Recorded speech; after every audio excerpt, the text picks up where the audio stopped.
అందరికీ నమస్కారం. మీరు ఇక్కడ చూస్తున్నారు కదా, ఈ రైతుల వ్యతలు. ఎందుకంటే యూరియా కోసం ఈ రైతులు ఉదయం నుంచి సాయంత్రం వరకు ఇలా సొసైటీల ముందు, ఎరువుల షాపు దుకాణాల ముందు ఎదురు చూస్తూ యూరియా బస్తాల కోసం ప్రయత్నాలు చేస్తున్నారు.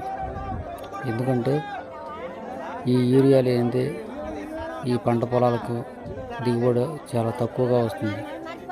ఎందుకంటే ఈ హరిత విప్లవం వచ్చిన దగ్గర నుంచి మన వ్యవసాయ భూములకు ఈ యూరియా, డిఏపి, పొటాష్ అనే ఈ రసాయనిక ఎరువులను